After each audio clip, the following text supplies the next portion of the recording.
we have several ways of looking at the holiday season in which we find ourselves. And in this case, there are also several. One of them is that this is one of the holidays that is dedicated to our recognition of the presence of the holy angels. And this is of much greater importance than most people attribute to it. Say, oh, well, angels, what's that? But in the Middle Eastern region, the presence of angels has always been regarded as the presence of the messengers of God. So you see, it's only it's only the people who don't recognize the hierarchical order of being who are saying, oh well, why does God need messengers? Well, why? For one thing, because the messengers, that is what the name of the word angelos means, that the messengers are bringing a message. In other words, they come from the source, and as such they must be welcomed and taken care of in whatever manner we can, and recognize their presence, because the messengers of the Supreme carry the power of the Supreme. They carry the goodness of the Supreme. And as such, when we welcome them and obviously recognize their presence among us, that is the greatest welcome. And it's very important that we should do that, because it's just like I think the worldly order of ambassadors and things like that is of course a poor reflection, but it reflects that an ambassador is the one who has been sent by his chief, which of course anciently and in times which were much nicer than these, usually was a king. And by the way, we should also continue to include in our prayers King Charles, who has some health problems, and we certainly pray and hope that he will remain as the guardian of his people. You have probably heard or in some manner learned that the king and Queen Camilla went to what was practically the deathbed of Pope Francis. So the heads of two of the great denominations of Christendom, namely the Anglican Church, of which the king is the outer head, and the Roman Catholic Church. So we can see that there is recognition of the underlying spiritual ecumenicity, at least in the Western world, but also in other places, wherein we all are attached to the same Supreme Being and are asking the same Supreme Being for its blessing and continued accompanying glory, which we all need so much. I don't want to go further because it is generally known to my friends that I am a very convinced monarchist. And I would say that the presence of the Lord's anointed, which the coronation always employs an anointing. That the presence of the Lord's anointed is also an ecclesiastical office. And so in Christendom, certainly, the rulers, the kings, the emperors, the princes were representing, just with their very presence, they were representing a higher power. And this is extremely important, because these are examples. You see, if we are to the extent of our ability good people, try to be good to people, try to be, as the Dalai Lama calls it, compassionate, then we are bringing some of that celestial goodness, some of that celestial power, which ages ago we have left in, you can call it heaven, but which we still desire. And more importantly, perhaps, it desires us. There is a great heart at the apex of universal being, which in its own way, in its own language, keeps telling us, yes, you are mine. You have always been mine. I have never really left you. That is why I sent my beloved Son to you. That is why you have his presence in that strange mystery that you enact upon the altar, because this all indicates that you are connected. You are connected with something greater. You are connected with representatives of something greater. And that is, of course, the ultimate deity itself and its messengers, the holy angels. So let's keep that in mind. We are never alone as far as the goodness of the other realm is concerned. Heaven is always here. It is. We are the ones who have to become sensitive enough. We are the ones who have to become responsive enough to be aware of that. And when we are, then we bring in our consciousness some of that heaven with us. Because it is very important to be aware of that which is beyond here. Sure, there are all kinds of nice things and all kinds of not so nice things in this world, but there is something that is hidden, as one of the prayers has it. Thou who art hidden, yet everywhere manifest. It is here. It is the presence. It is the all-ultimate being. It is the ineffable greatness. It is the embodiment of the fullness. Why? Because it is full of goodness. It is full of the ultimate benign creative power. And that as such, it should be always welcomed in our nature and remembered. And just, that just comes to me, which is probably a silly thing, but I'll mention it anyway, that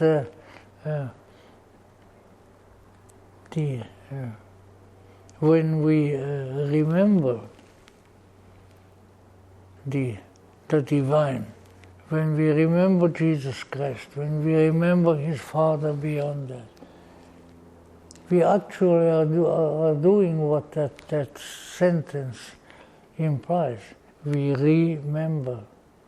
We put the members of the great celestial being together, and it is now there again. The Kabbalistic great man, one of whose pictures you have in one of Manly Hall's books, stands there with his feet in the ocean, with his head among the stars. This is the symbol of the eternal one, of the great one, of the wondrous one who has sent us here and who will invite us back into his own kingdom. Let us keep that in mind. There are wondrous mysteries still in this world. We're always looking for others. And nowadays we are looking for the mysteries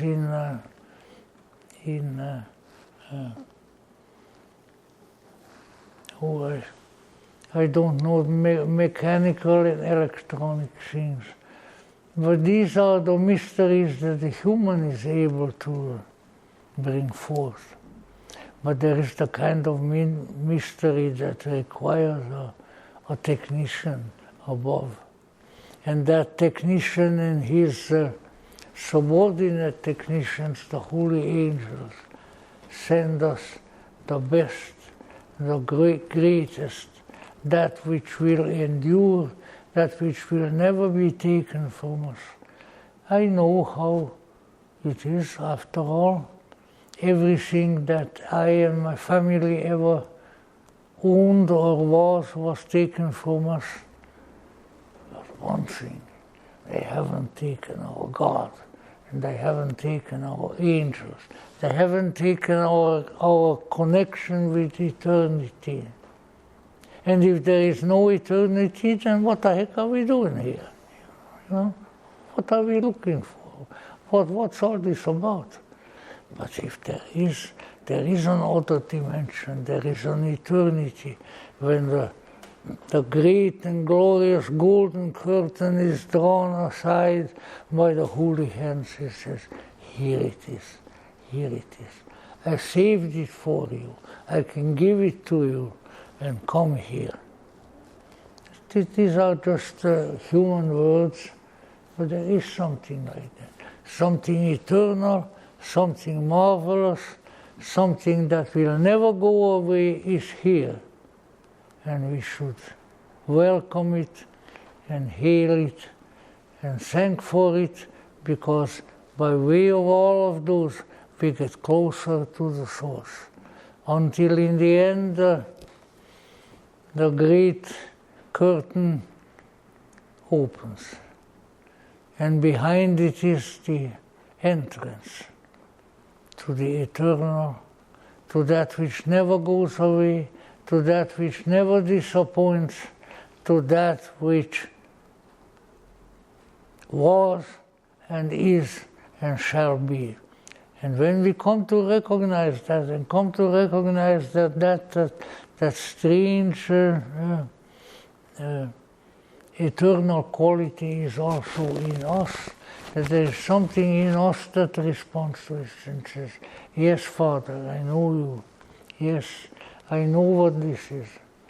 I will never go away from you again, because you and I will be one for all eternity, without any division, without any inadequate knowledge. For the relationship of the human with the divine is one of the greatest mysteries of life. And as it was said in one of the scriptures, the mysteries must be known mystically. You try to know them in some other way and you're not going to know it. So that is what we and that mystical knowing is gnosis. When you extend the filaments of your consciousness and says, yes, I know what this is, and I am not going to turn my back on it, and more even as it, the great it, has not turned its back on me. And so we return what is often neglected and often not recognized. We return the attention, the love, the relationship that secretly we always had, maybe for thousands and thousands of years, and that will become greater, more active, and more helpful now.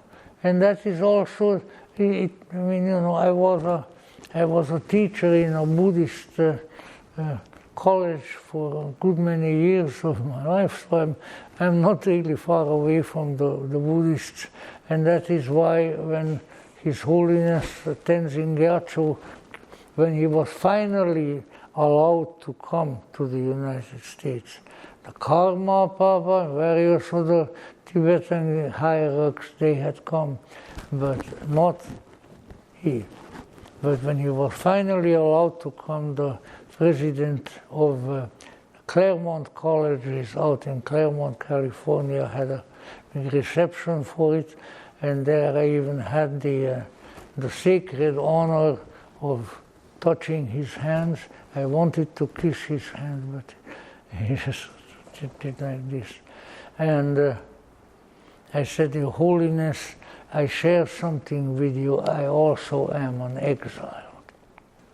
And he said, we all are exiles.